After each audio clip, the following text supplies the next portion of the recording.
So baby girl is here. She's sleeping right now. So I wanted to talk to you guys about postpartum. I was gonna do this a little bit later, but y'all knowing me, I wanna tell you guys what I'm going through in the moment. So we're a week and a day postpartum, and it's been hard. It's been really, really difficult. And I've had the blues, I've had aches and pains, I've had body issues, I've had, all of these things that I know that other mothers are gonna have or are having. So I really wanted to come on here and just tell you like things that I've gone through in the last week, which have been a lot, and just things that I have found to help me kind of get through this transition, because it's difficult. Honestly, I have 2 other kids. My baby is 8, but I feel like a first-time mom, because even though my first 2 boys are 7 years apart, I was younger, so I was more able to adapt. I'm 32. I'll be 33 in a couple months. Like, I'm set in my ways. So to have a baby that's so, they need you for everything, it's totally different. And I just have to like, it's like starting over. It really is. But it's cool. Everything is going well. But postpartum, let's just dive into postpartum. So I'm gonna start with, I don't know, I'm just gonna roll with it. The hospital. Dude, don't even pack no makeup. I packed makeup. I didn't put no makeup on. My hair was a mess. I was in pajamas the whole time. Like, literally, you need some pajamas, some drawers, and something to wash up with. That's it.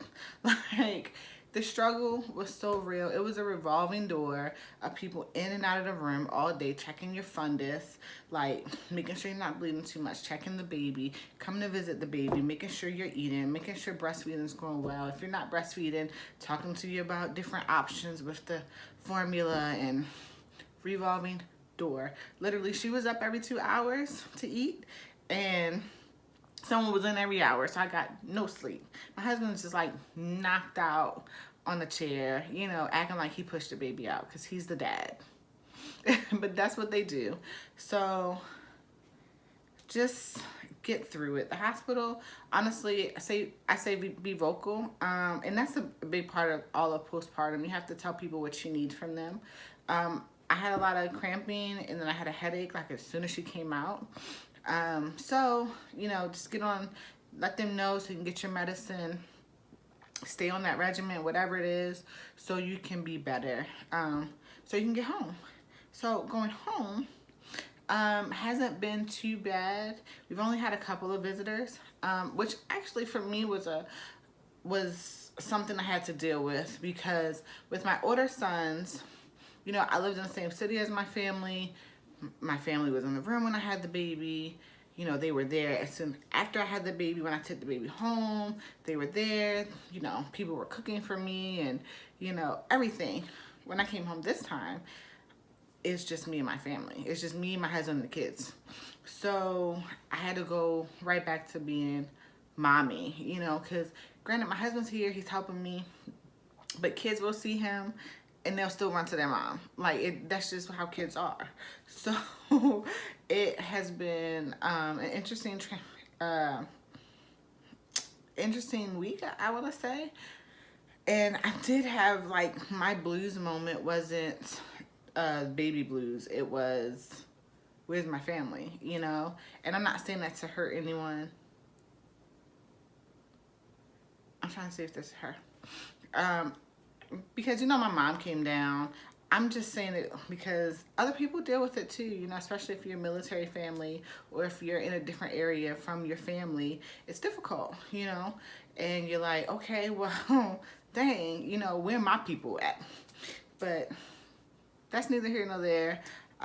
So just don't let anything damper your good blessing moment. That's what I'm trying to say. Revel in the moment. You have this new baby. I know you're tired, but it's such a blessing. So if the blues comes, feel it, cry, let it out, move on. Let's talk about our body. It's a hot mess. So I was 190 when I delivered. Yesterday, I weighed myself, I was 177. So I'm going to I am going to weigh myself every Tuesday. Well, now it's actually going to be every Wednesday because I am now wearing my waist cincher, which I've heard you're supposed to wear as soon as you deliver. I didn't order it from Amazon until after I delivered, so I'm starting to wear it a week later. So I'm going to weigh myself. Oh, I'm still burping. I'm going to weigh myself and measure my waist weekly, so I'll do it on Wednesday. So I did lose 13 pounds just in the first week from doing nothing. My uterus is not all the way where it's supposed to be, and I can tell because my belly button is still not as deep as it used to be, but it takes time. What I recommend for body, honestly, is before the baby comes, oh, that's kids outside, okay.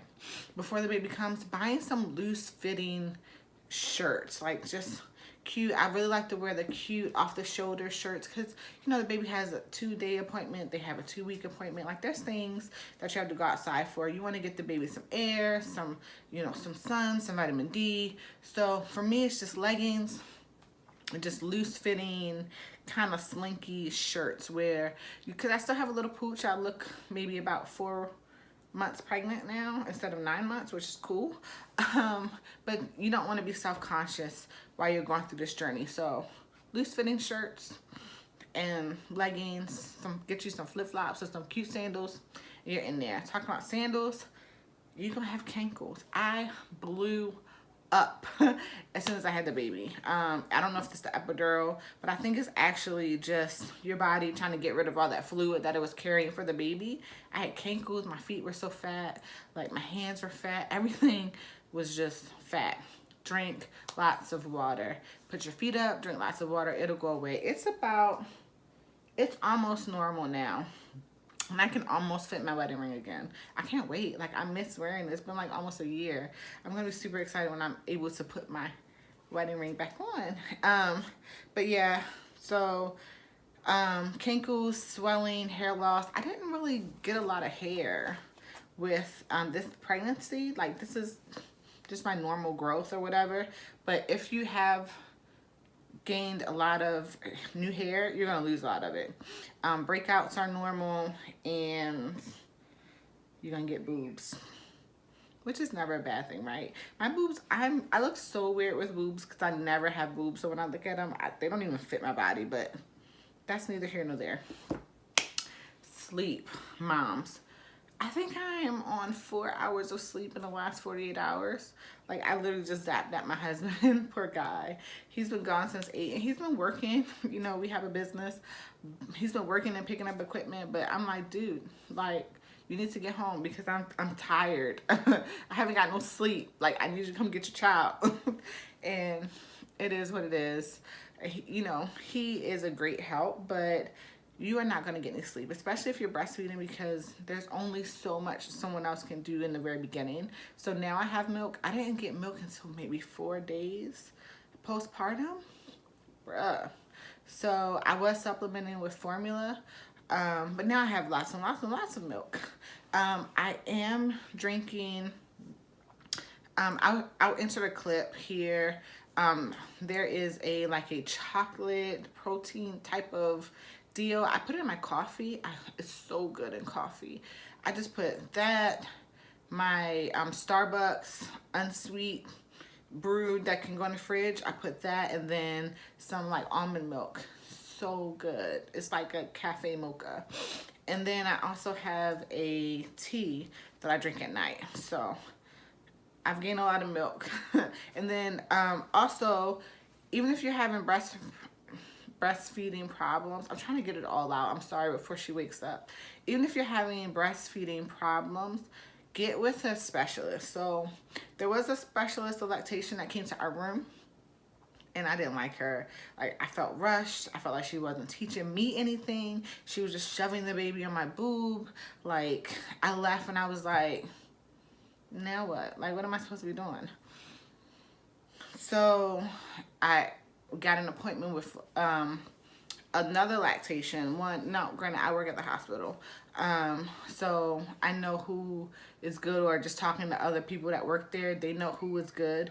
But that's where you have to be vocal. You got to be like, okay, when you call, say, okay, or have your 2-day appointment, say, look, this is what happened at my first appointment. The lady I didn't feel like was teaching me, I didn't feel like learning. Is there anyone else who specializes in first-time moms, or moms who've never breastfed? Because I'm actually the worst category, because I have 2 other kids. So I'm a third-time mom, first-time breastfeeding mom. And she was like, y'all the worst. Because there's certain ways, we know the easy way, but we're trying to like wrap our head around this breastfeeding thing. And honestly, I went in and I was skeptical. I was like, I've already been doing a week of pumping and giving her breast milk. Like, I don't think she's gonna latch. My baby is on the boob, okay? I am a breastfeeding mom. I feel so accomplished, guys. Now, granted, we are using nipple shields. I was like, you should have led with that, honestly, because she was like flipping the boob and nipple, and I said, I ain't gonna be able to do none of that. So then she pulled out nipple shields, and I was like, I got that. And make it like a bottle. Let's do this. And me and baby girl are getting it. We're doing it. So super happy about that. I'm still pumping so my husband gets a chance to feed. The kids haven't started feeding yet. I want to wait for her to get a little bit bigger before they start feeding. But yeah, I'm super excited because we're breastfeeding mom. So get with lactation. Speak your concerns, or anything, any appointments that you have with the doctor. Speak your concerns, be vocal. This is your baby. So just be vocal and let them know what you need so they can help you get there.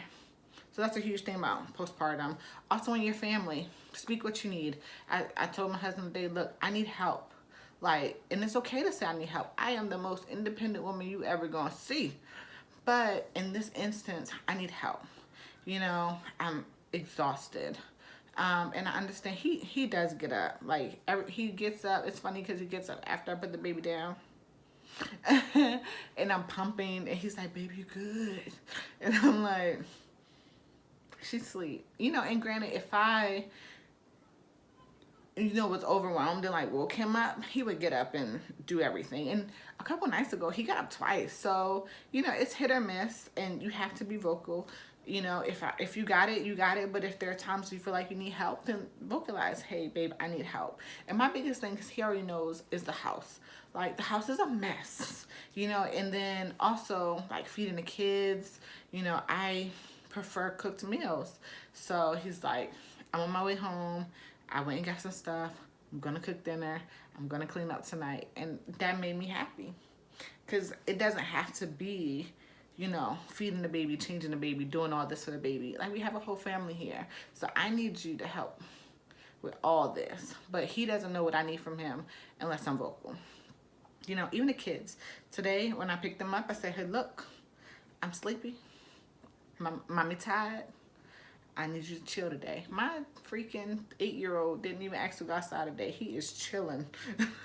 And I had to tell him thank you. Like, I'm going to have to take him to ride his bike or something later, because when I tell you, like, he was like, I just don't want your crazy mood today. I don't want none of that energy you be putting off. So I'm going to sit here and read my book or watch my YouTube and eat my snacks and chill. And I'm like, hey, thank you, baby. So, yes, being vocal is huge. Oh, I think that's it. So I have my little list. I'm not going to show y'all because my handwriting is terrible, but at hospital stay, we did that. Body, sleep, social, it's like family or whatever.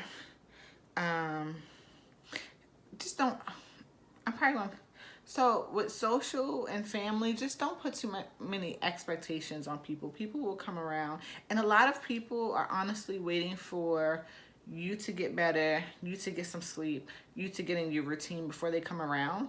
So give them that time before you like, where you at? Why you ain't call me? Why you ain't check on the baby? Why you ain't been here to see me? Blah, blah, blah, blah, blah. Give them some time, because honestly, they're giving you some time. So that's good. Blues, girl, get through it. Cry it out. Take a hot bath. Do whatever you do for your relaxation, like routine. Get through it. Tomorrow's a new day. But if you hold on to how you're feeling those emotions and you don't let it out, it's gonna get worse. It's gonna build. So when you feel yourself having the blues, oh, she's crying. So when you feel the blues coming, let it come. Let's see. Lactation, talk to a professional. If you're having issues, talk to a professional. Just do it. You know, even if you're not a first-time mom, you know, just see what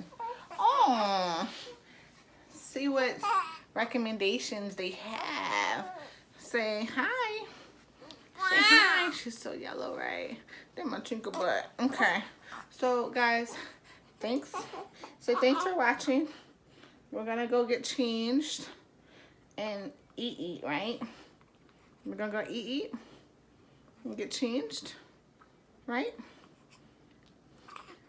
Say please like and subscribe, right? All right. Oh, tinker butt. Oh, my tinky butt. Okay, I'm out of here, guys. Thank you. Oh, my word. Peace.